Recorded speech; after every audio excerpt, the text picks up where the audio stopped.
Hello, good morning, guys. With this new setup, so you've seen me this week. I'm doing a couple of tests just to get rid of all the stuff like StreamYard, middleman that just had complexity and makes it more difficult for me to manage stuff because, I may have my own issues technically, but I also had issues on their side as well. And, sometimes it was my fault, sometimes it was theirs. But I like to be my own responsibility and I don't like to be dependent on anyone else, which means that this is the reason why I like this setup much better, just because if I know that if something goes wrong, it's my fault and it's up to me to fix it. So this will be a much, I find it a much more comfortable situation. If you like. So you can see that, I've changed, I have a little countdown, and I've had some, kind of funny stuff. The setup has changed like this. When I will show, the slide I want to show you, I can show you a bigger frame. So that would be interesting. That's basically the basis of the future for me in terms of life. The other thing is that this platform, so this software OBS that is used, by many gamers or any, a lot of people that are streaming live are using. It's a much more flexible tool where I can do a lot of things. I probably, get rid of that background. Nobody cares about my library. I should be putting, maybe an art piece, some of my photography behind. But anyway, so will be much more flexible. And again, I take responsibility of everything that happens right now. So it's on me. The only thing that I need to let you know is that I won't have access, so I still haven't figured out how to have access to the comments from LinkedIn. If you're watching from LinkedIn, there will be a time where I will be able to get the comments from YouTube. If you're watching from YouTube, I will, like I said, I will be doing a transition away from LinkedIn. I will keep LinkedIn just for notification, for you to get the location of the stream. Probably move to YouTube at some point, maybe in a month or so. And then at that time I will have full access to the comments, but for now I don't have access to the comment. And what I need to do when I want to see the comment, I need to switch to the other panel for me. So I see a few of you, the usual suspects are here. We have Cliff, we have Attilio, Daniel. You've all posted comments, so that's pretty cool. And I count on you to let me know if I have technical issues. So I check the comments from time to time, just to make sure that everything is okay. So let's start now. And the Donald, obviously, there's, like I said in a presentation yesterday, there's a new Viking in town. So what is mess about? About Greenland, but also Canada and Panama. So you'll understand pretty rapidly. So yes, no, I just wanted a quick word about the wildfires in California. Why? Because everyone. So the left, because it's a far left state, obviously is blaming it on pushing the climate change and all that stuff, but the more responsible part is basically the California states. The NGOs have been the environmentalists, it's difficult for me to say specifically in English, the environmentalists have been pushing for a lot of state policies, such as not removing the bush around the houses because it may protect that kind of frog or else. For the same reasons, they have destroyed some dams that were keeping some water to be used for fires. In case of fires, you've probably seen that the fire hydrants were empty. There was no water coming out of them. So that was a really big deal. And the situation that they had is a large part of the policies that have been implemented under the Newsom state administrations, Newsom governor. Not surprising, but a lot of people that were living there said that it was just only a matter of time before it actually happened. So I won't go there because, like I said, I want to focus more on events that have an actual impact on the markets and the economy. And this story about Greenland, Canada, has actual impact on the economy. So why the mess and why the fuss about Greenland? It's pretty simple. You see on the top you have ships on the Arctic Sea. These are Russian ships that have been using and the Arctic Sea, the northern route. Northern shipping routes to ship goods, to bypass going through all the straits, ocean, Indian Ocean, Red Sea, and Mediterranean to go to Europe. Now they go on the other side through Siberia and then go and then arrive in Europe. So just to give you an idea, Russia has really expanded that northern shipping route. It went from 38 million tons it went from 3.7 million tons in 2014 up to now 38 million tons cargo across that northern sea route. So obviously the Arctic Sea and the North Pole becomes a strategic, I would say, asset for any country. So you have already Russia controlling part of it with Siberia, of course, and now the US wants to have control of that part of the world as well, and the US has no direct access to it, which is why Greenland could provide that access to the North Pole and to the Arctic Sea.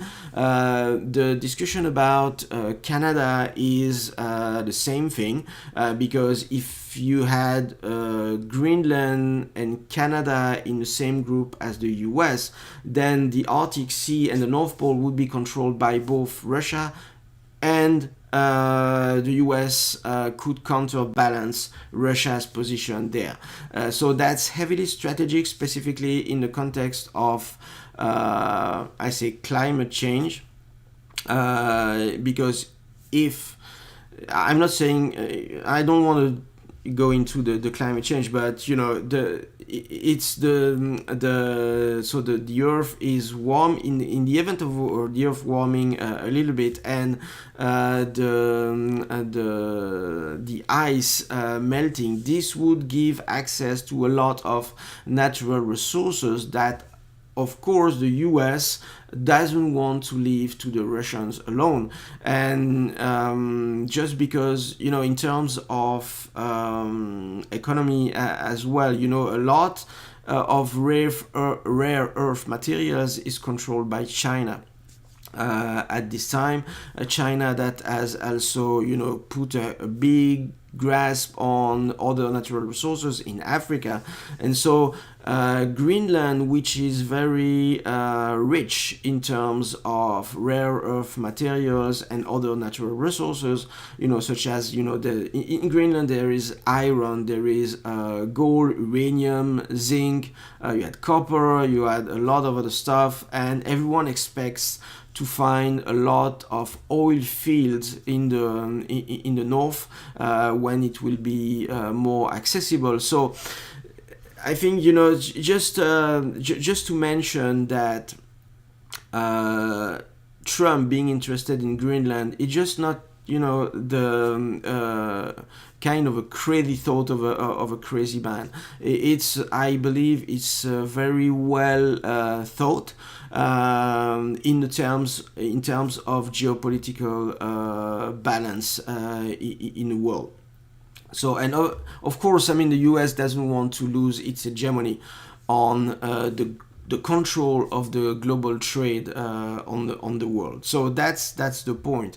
And the other point, that I don't have any that is not mentioned in the slide here is about Panama. You've seen that Trump has also mentioned that taking back the control of the Panama Canal, which is today controlled by more or less by China. So that's really interesting. So you have to see that all this stuff between Greenland, Canada, and Panama is about a global trade control, and it's about the economy and global geopolitical influence. Again, it's not a real thought of a crazy guy. I think it's really definitely strategic for the US.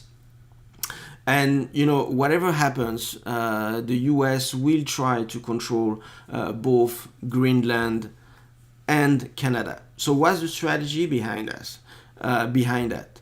Basically, that's a kind of Eastern region in Ukraine strategy. Why? Because what may happen is what happened in Eastern Ukraine, meaning that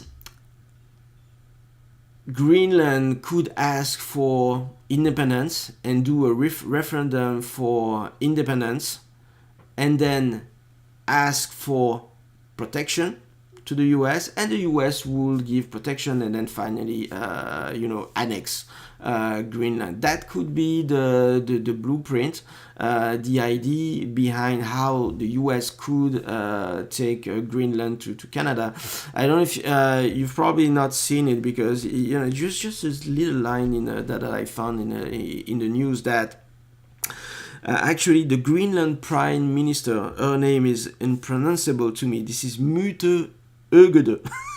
It's probably not the way they say it, but last week only she expressed the desire for the island independence, and then she obviously was summoned by the Danish king, so come here, I'll let you know how it works. But you kind of see the pieces getting in place for potentially Greenland coming to on the US side.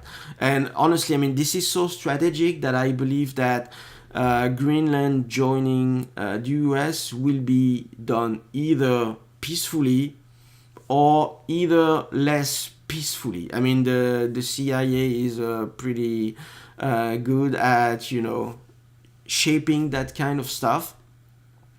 Maybe another color revolution or something like that, but that will be very interesting to see. The other thing that I wanted to mention, specifically about the US, is so Canada. I just mentioned it. Canada becoming the 51st state is not a crazy thought. It's about control of the Arctic Sea and the North Pole, and the northern shipping routes. So again, like Musk said, the other day, just Trudeau responded something, and And Musk responded, "Well, dude, you're not the prime minister anymore." So that was really funny. And last thing about the U.S. was what's his name? Zuckerberg. Zuckerberg surrendering to Musk and Trump. As a reminder, Zuckerberg helped finance through one of his foundation the election of Biden in 2020 against Trump. Probably it's obvious that Trump has not forgotten about this. So I guess my point is that I don't trust this guy. He's just flip-flopping in the face of the winds changing.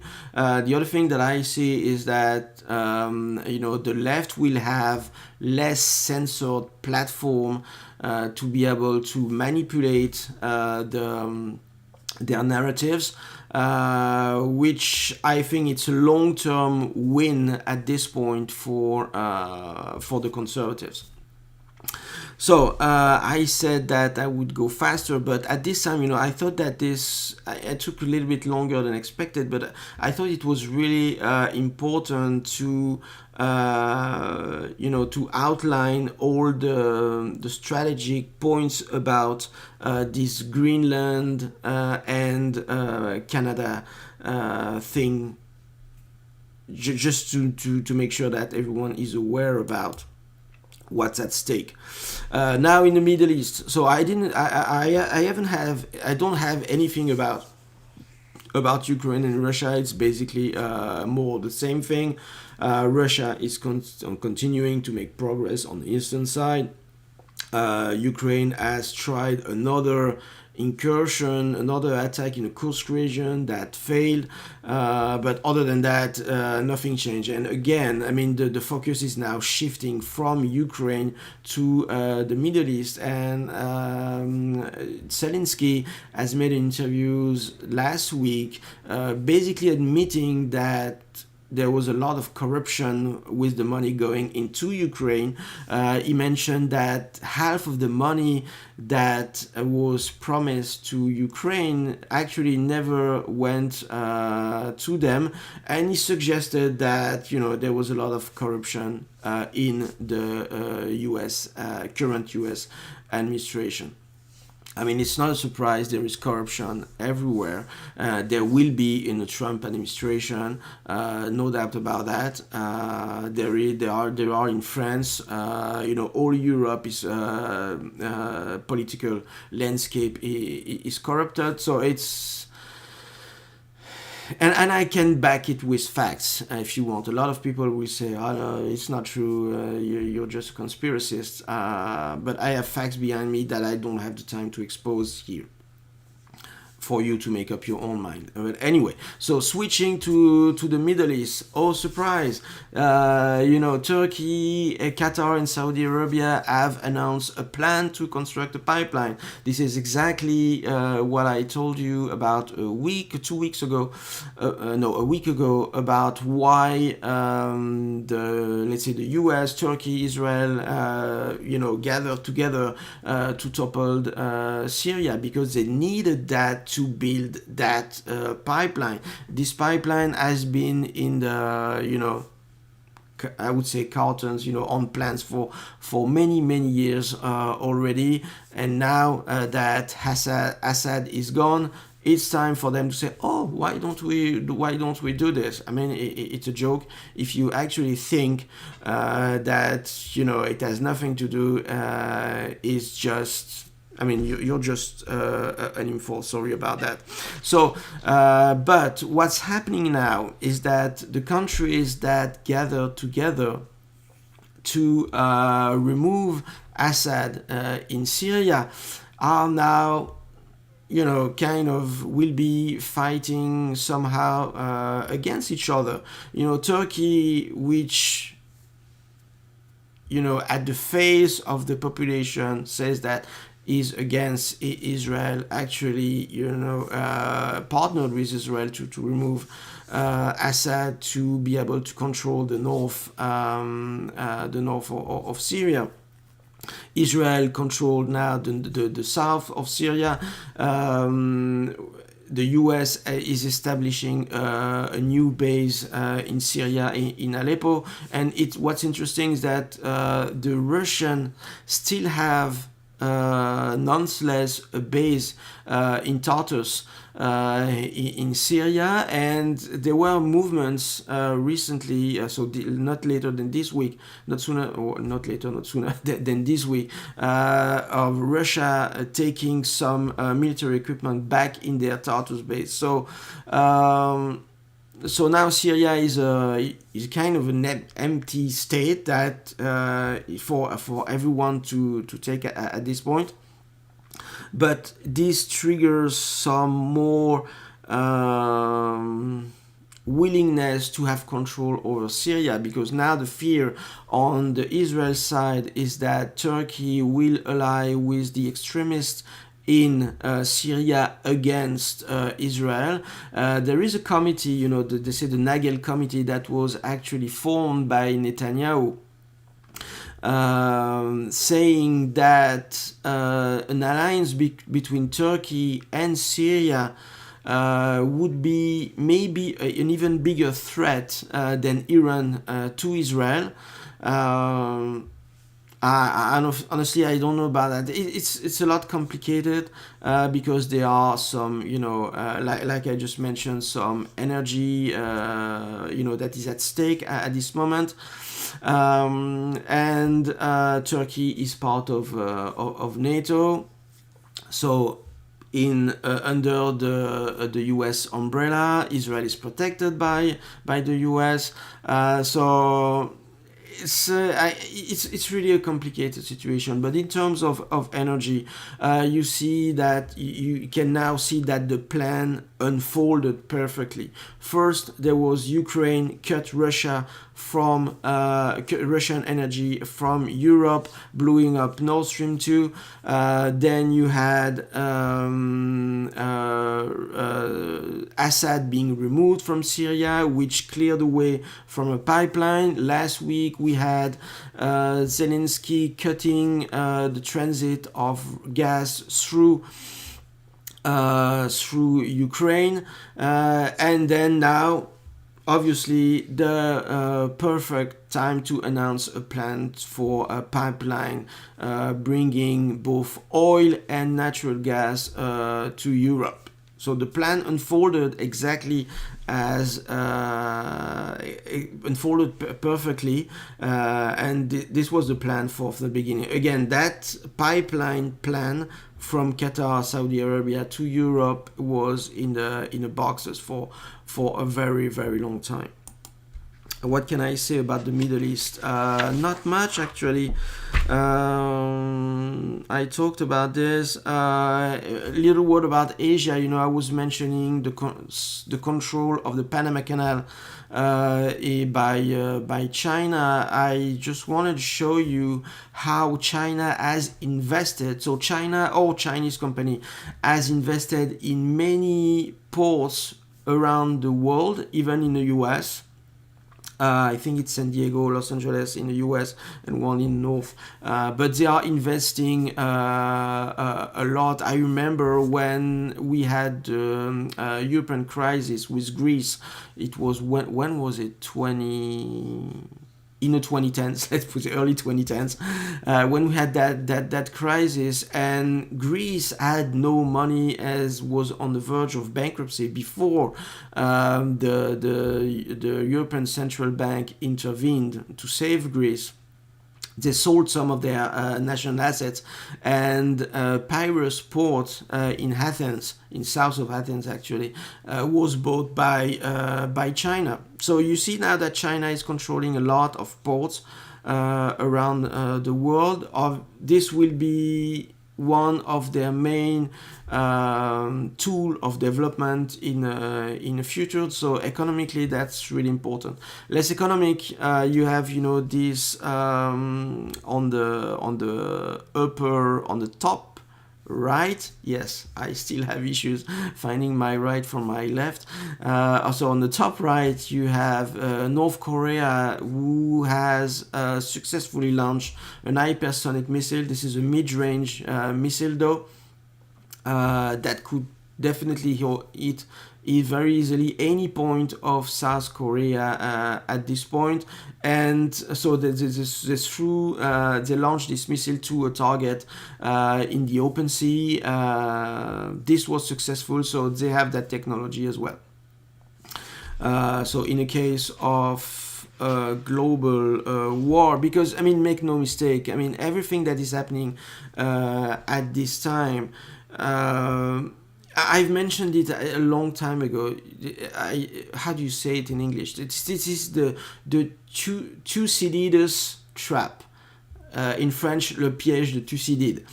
It's much easier for me to say it this way.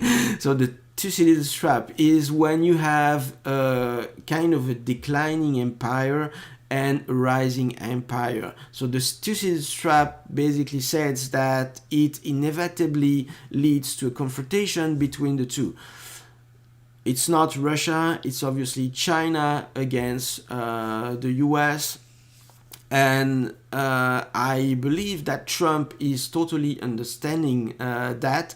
And this is how we have to understand Greenland, Canada, Panama against, so with the US and the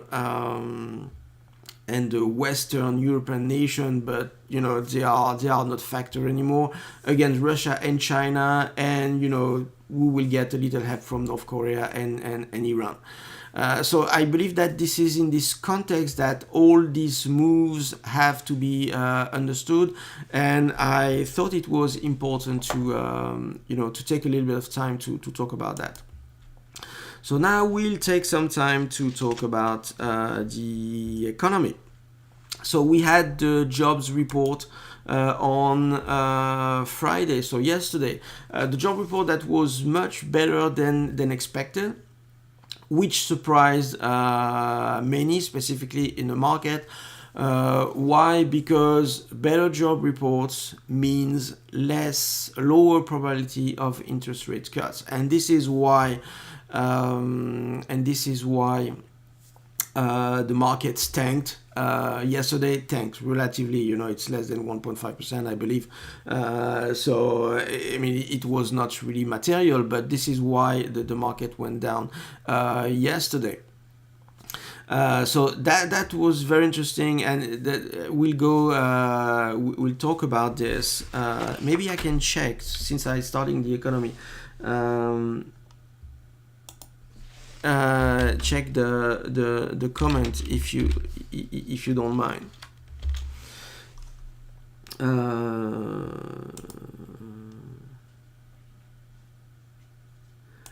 I don't care about the book Anti-Fragile. No, I do care. Sorry, Attilio. No, everything looks fine in terms of comments, so I will go on. Since I don't have access to comment directly, I will check from time to time. Okay, so yes, we are talking about the job report yesterday. So we have the job reports, jobs officially going much better, which again have an impact on the anticipations of the Fed policy. And this is how I believe it has to be interpreted, because I don't believe that the jobs are doing so well. We've talked about this, extensively over the past weeks and months. The manufacturing index is still going down. A lot of other indicators are not improving, so the job market is not going up. But I think that it has to be seen in the context of a market and the Fed narrative, the narrative that the Fed is trying to push to justify its interest rate policy. And just like the Fed did when Trump started his first term, stopping being accommodative with interest rates, and then being accommodative again with when Biden got into office, and now they are pushing the narrative that probably they don't need to be that accommodative, which is exactly what Trump would like them to be, but they will try to push the narrative that, you know, market is strong, the job is strong, and they need to stop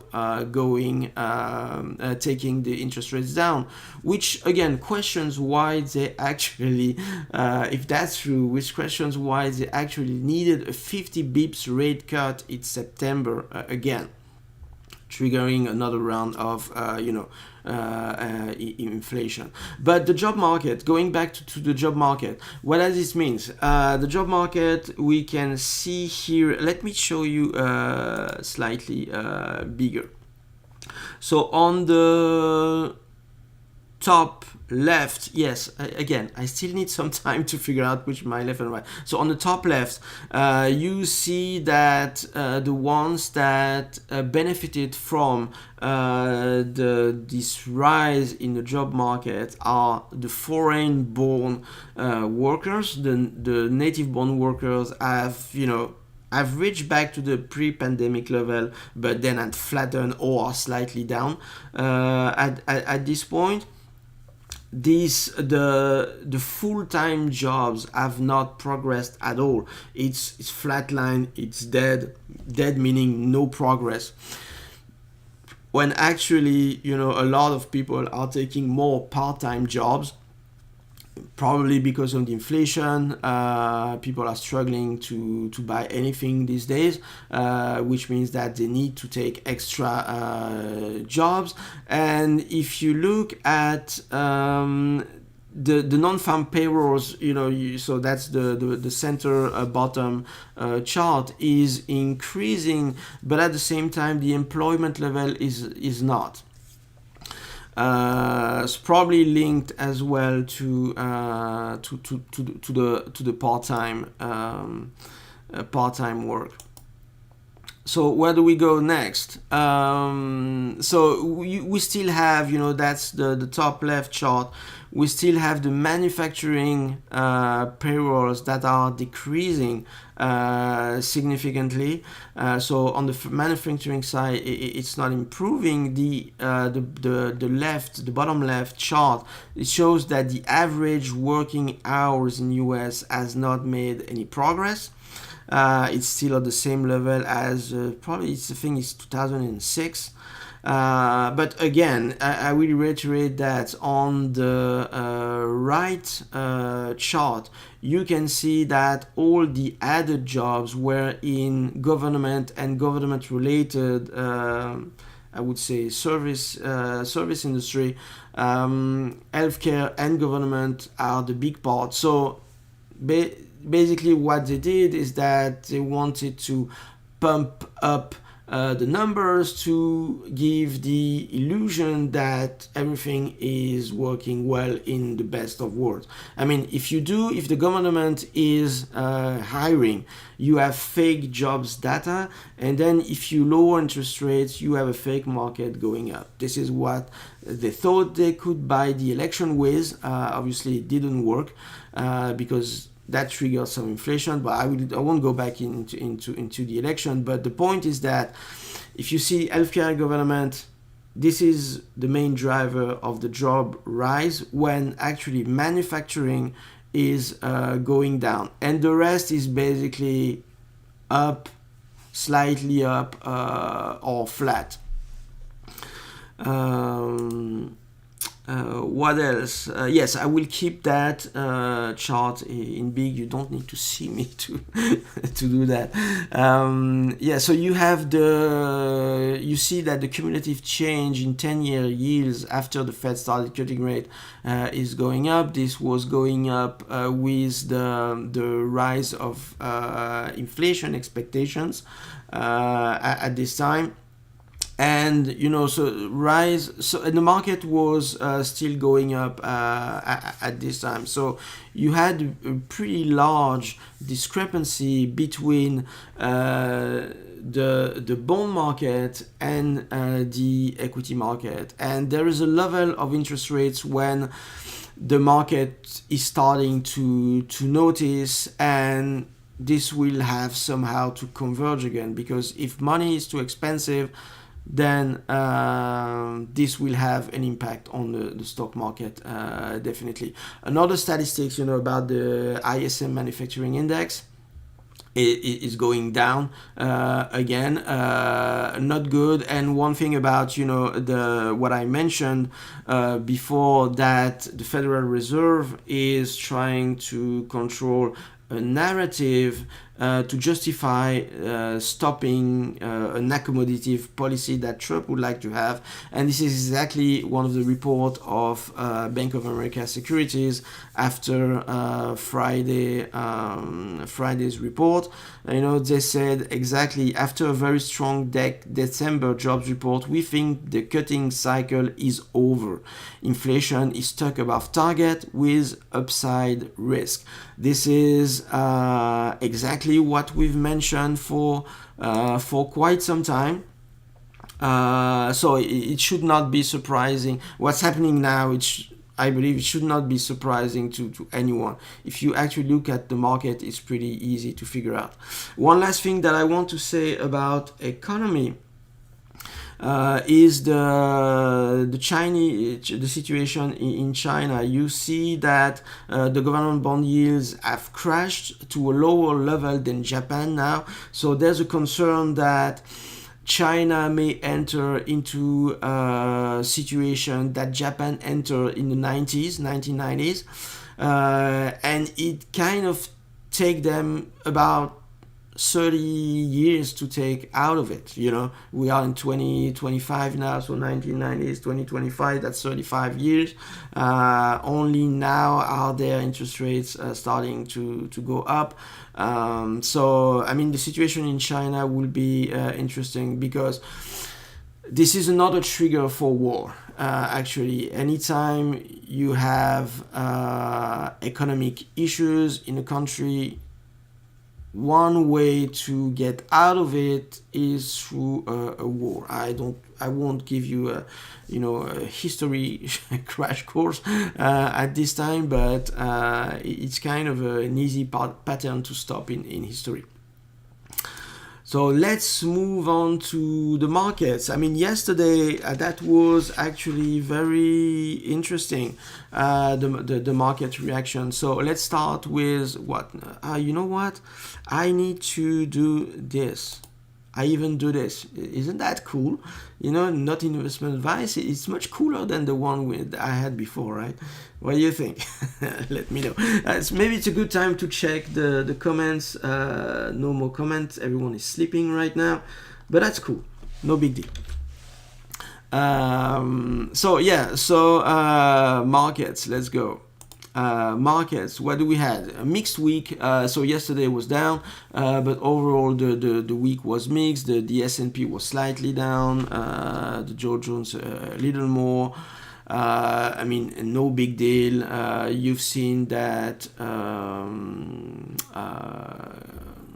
Bitcoin went down slightly. We have much more positive momentum on the commodities, and this is what we'll see. For Attilio, I know that he's a natural gas addict, and natural gas jumped about what? You can see the numbers here. Maybe I can do that as well, so that you can see much better, and my no investment advice. So natural gas jumped about 80-90% last week. So I guess Attilio, I hope you're on the right side, because you told me that you were investing in this at some point. That's pretty cool. Natural gas, it goes back again in terms of link to geopolitics, to everything that I've said before about Russia being cut from sending its natural gas to Europe, and then another pipeline coming from Qatar. Everything that happens in terms of geopolitics has to be thought, in my opinion, in terms of economic supremacy that wants to be established by one side of the other. It's usually the lens that you have to watch it through. So we have natural gas. We've seen that oil started to climb. We'll see that we are slightly negative week on equities. So let's review this slightly in detail. But first, I wanted, so the report about trading in Congress is out. A few interesting things to notice. You will notice that Nancy Pelosi is not even the best trader in Congress. She's she's in the top 10. 1, 2, 3, 4, 5, 6, 7, 8, 9. So she's ninth, I believe, with plus 70% this year. But you have a couple of guys, one, the top is a Republican, 150%. Second is Debbie Schultz, the well-known DNC head, famous for a role in the 2020 election. But anyway, 142%. You can see that insider trading is a bipartisan issue in Congress. The funny part is that you still have Congress members that still manage to lose money on their portfolio. You have Mike Kelly, who is the worst. I don't know who's this guy coming from. He managed to do a minus 54%. So, I mean, the funny part is that you have no idea if it's a good thing. What is the best thing in terms of vote? Because if you vote for a corrupted politician, well, you're not happy because he's corrupted. But at the same time, once you know that Congress is corrupt, would you vote for someone who is in Congress that is not able to figure out how to benefit from his position, or the guy is very honest? That's not a possibility. That what Mike Kelly might be very honest, so honest that he managed to lose 54% on his portfolio. Nobody knows, but that's the funny part. So I wanted to show this in relationship to the performance of the most, largest performer in the hedge fund world in 2024. So you see that overall, Republicans and Democrats are making roughly 28% on average, which puts them among the top 5 with probably around Kepos Alpha hedge fund, around the top 5, top 6 of the best money managers in the US and in the world. So basically, these guys have, they probably went in Congress. They kind of missed out on their actual career. Probably. But it just gives you an idea of the situation in Congress. So what's also interesting, about these numbers for hedge funds, you can find all the usual suspects in this list. You have some macro funds, the kind of guys that are doing big, unique bets, and they will make 100% 1 year, minus 30, minus 50% 1 year. That's less interesting to me. What is more interesting is the guys like D Show, for instance, the guys that put consistent performance year after year. So you have D show another 36%. Kepos, you have guys like Renaissance, obviously. You have guys like Marshall Wace, Citadel, Schoenfeld that had, struggled some of the years before. I don't have numbers, but that's what I have in mind. I might be wrong, but that's what I have in mind. So you have multiple. So you have Citadel, Walleye. Basically the usual suspects that you find. Millennium, of course, and so you have the usual suspect that consistently perform year after year, and you have a couple of macro funds that strongly benefited from the Trump election and the rally that went after that in a different segment of the market. Maybe kind of a repeat of what I said recently. You see that the weight of the US in the MSCI, the world MSCI index, is now 73%.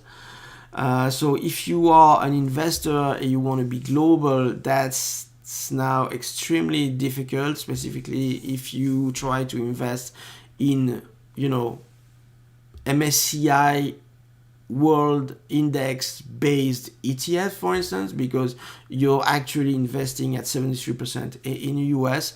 This is only a reflection of the things that I've said over the past few weeks, which was that the US is sucking up a lot of money in the world to be invested on the US market, and the other ones are becoming less and less relevant year after year. Maybe now the markets themselves. So we have here, so I took the snapshot yesterday exactly at 4 p.m. So that might not be the value of the future settlement, but anyway, that's not a big deal. What we've seen, what we see here is that we at the end of the chart, you start seeing some increased volatility, which is often a sign of a more toppish environment. On the VIX also, we start seeing the VIX progressively rising, and this kind of reminds me of 2018, for instance. Why? Because 2017 was extremely good. The market was rising. The market was rising very steadily in 2017 with very low volatility. This year, the volatility has not been as low, but the market has been extremely strong. And what happened in 2018, the first month of 2018 was actually quite good, but we still had some more volatility in the market. And on the VIX specifically, we had the same situation with VIX levels rising steadily and very progressively. And I think that this happened. I have this in mind because I was trading some volatility at this time. And so the volatility started rising. I believe it was significantly on the 26th of January 2018 before culminating on the 5th of February. So there was warning sign. This, what we end up calling Volmageddon at the time, didn't come out of the blue. There was warning sign in terms of rising volatility. So I don't say that it would be the same this time, but there are warning signs in the market, not only rising in historical volatility, but also rising in implied volatility of the market. So, and on top of that, what I've mentioned before, which is the bond market that is rising, and the equity market will have to notice at some point. So now we can move on to, so yes, I wanted to show you the Russell 2000s, lower market caps. It's not looking very good, but again, it goes back to what I've been saying weeks after weeks, that the market is now concentrated not only in the US but in US equities, in the tech sector, and in the tech sector on a very limited number of names. And this is reflected in this with the smaller caps significantly underperforming the global market. So you have here TLT, which is the ETF on 20 plus treasuries. So since the Fed, that was the top that you see on the chart, since the Fed started cutting rates, the market rates have risen in expectation of higher inflation. So yesterday, with the market, with the jobs reports, you could have expected maybe that interest rates are going even higher and bond markets going down. The bond market going slightly down or even flat yesterday, for a simple reason. It's always a market of anticipation, and despite that the numbers were inflationary and pushing potentially interest rates on the upside, at the same time the narrative was shifting to stopping cutting rates in 2025. So basically, I would say that both balanced each other, and that's where we are now. So, and at the same time, if you look at this technically, we start reaching a bottom that we had reached in 2022.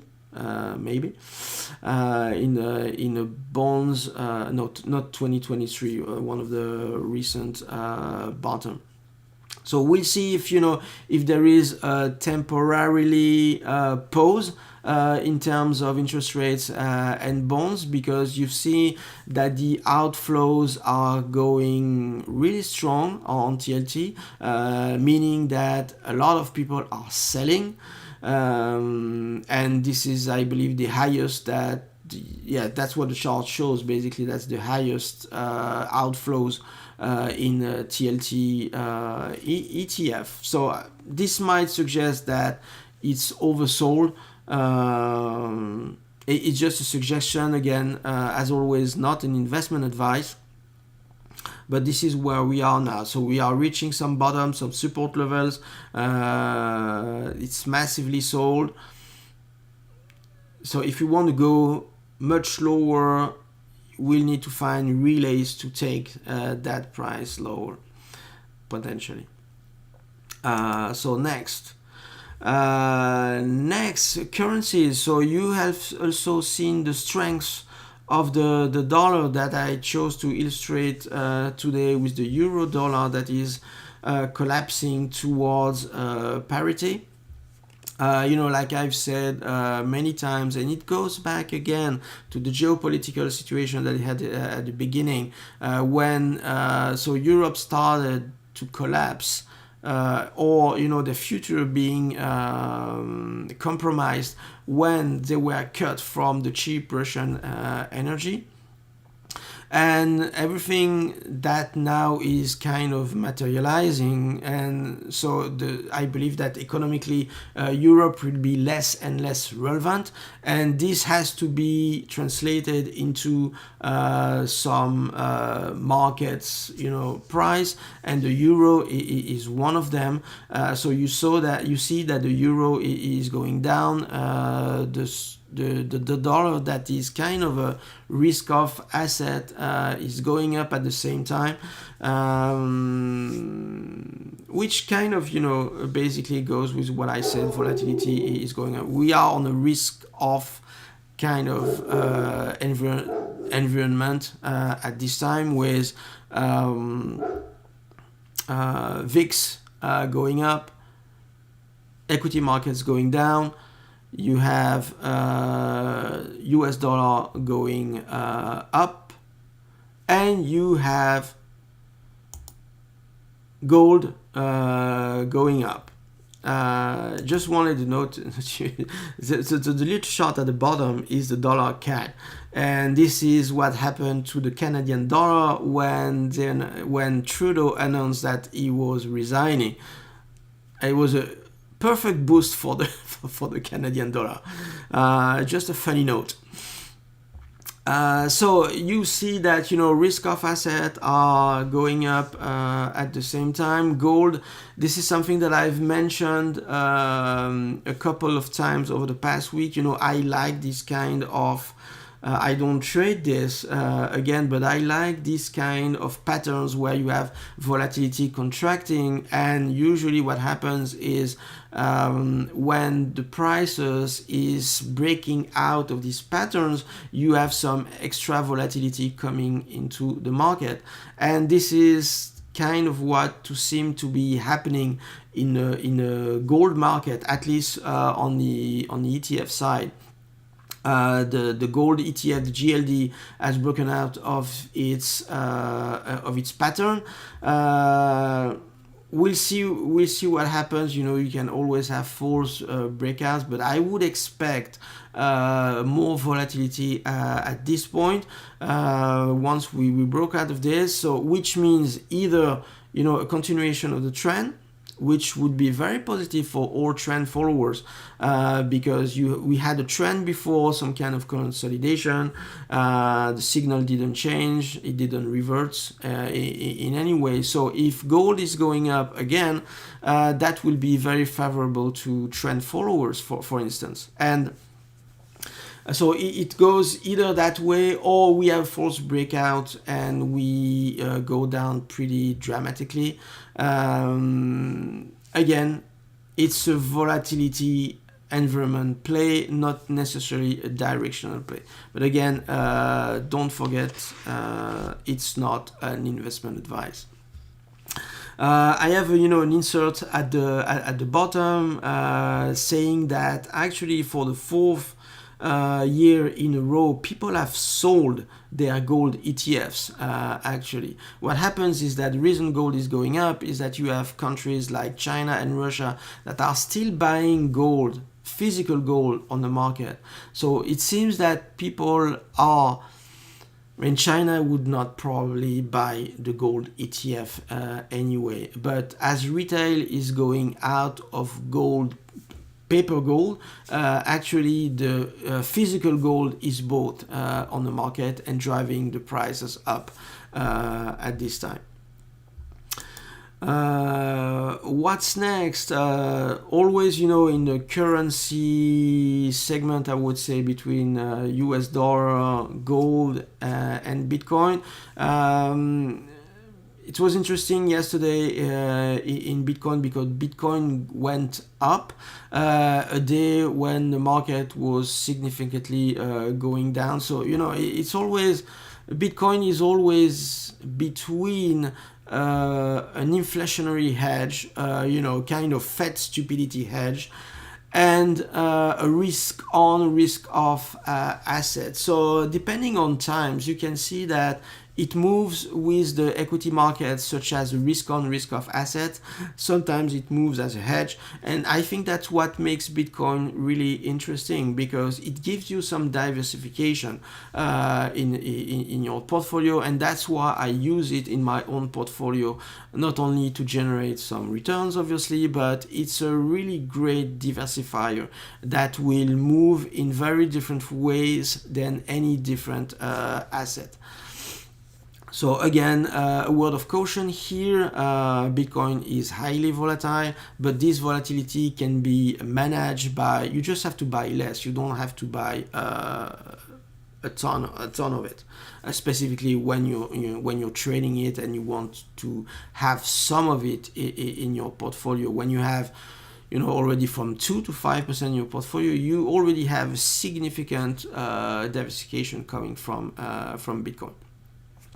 So that's it for Bitcoin at this point. Again, this will be interesting, the kind of pattern, because the Bitcoin has bounced back on the 90-ish support a couple of times already. We know that institutions are still buying Bitcoin.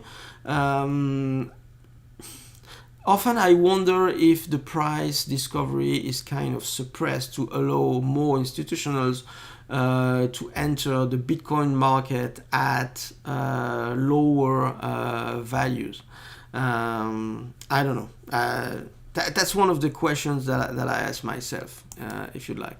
And the next chart is oil. You see that oil broke up dramatically yesterday from a very long-term pattern.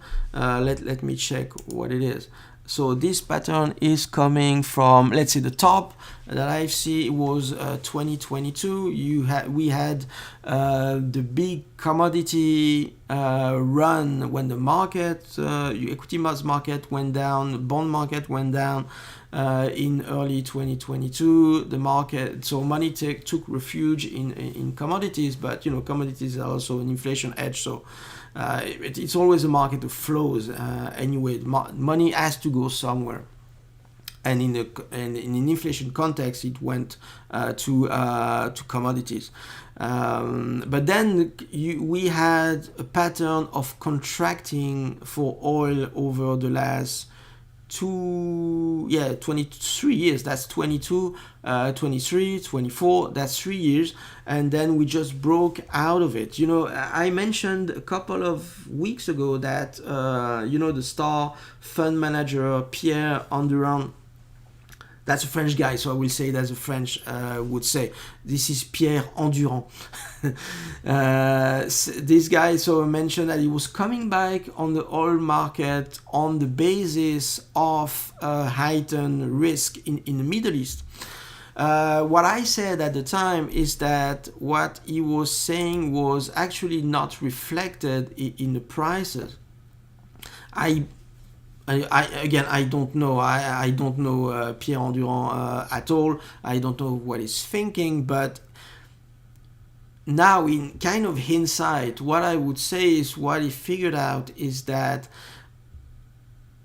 the risk, again, going to geopolitical side, the risk was shifting, specifically with the Trump administration.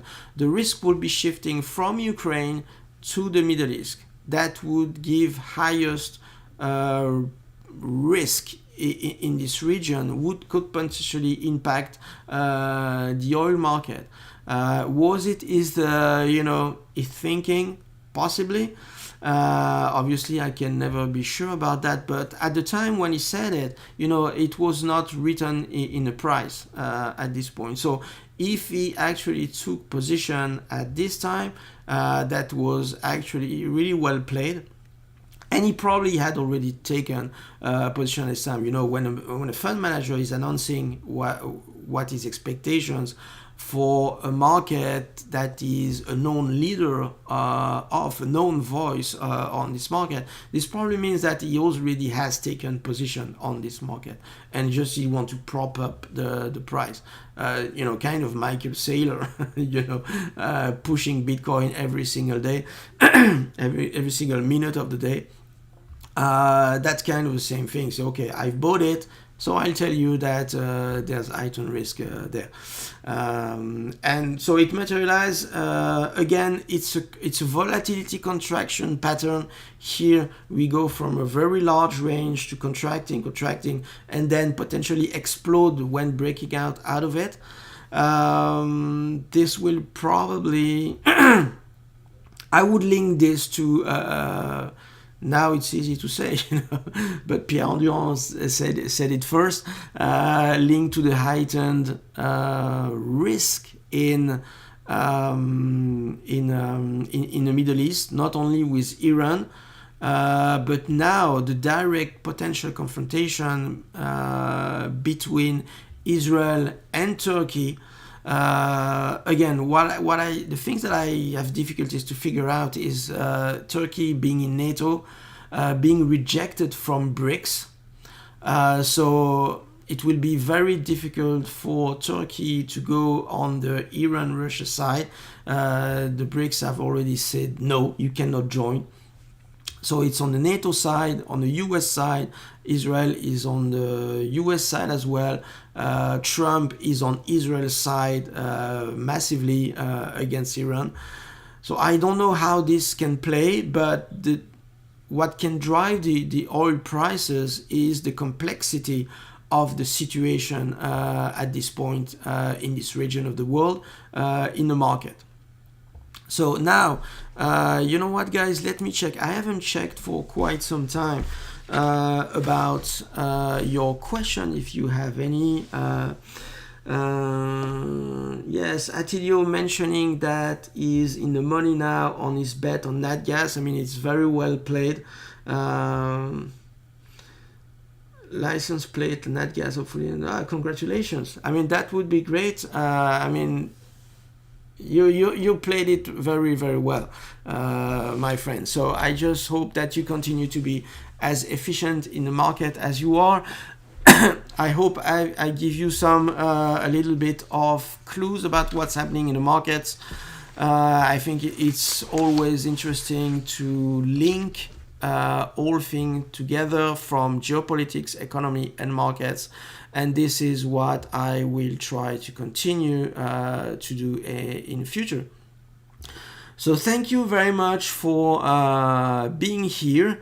I think that it technically went well, so I will keep on doing this. We'll probably have fun doing some background stuff, maybe. So in the background you see you have my helmet here, when I used to be a dirt bike rider. And so today, I know it's this side, I have my Honda shirt, jersey, what do you call this, hoodie, basically, because tonight is the first round of the Supercross Championship in the US. So I will be in front of my TV tonight, and this is why I have this. I've always been a big Honda fan, at least in terms of dirt bike riding. When I was a kid, this was the heydays of the HRC, the Honda Racing Corporation, who were producing works bikes, unique bikes, and they were basically amazing. I was dreaming about these bikes when I was a kid. But anyway, thank you for joining. It was not shorter by any means, but there was a lot to cover because of the job markets. So thank you for being here. I will leave you now. It's already 11:22 a.m. Eastern side. If anyone is watching this from anywhere else in the world, thank you for joining. See you next week. I'm happy that everything went well, and I will be happy to see you again next time. Bye-bye.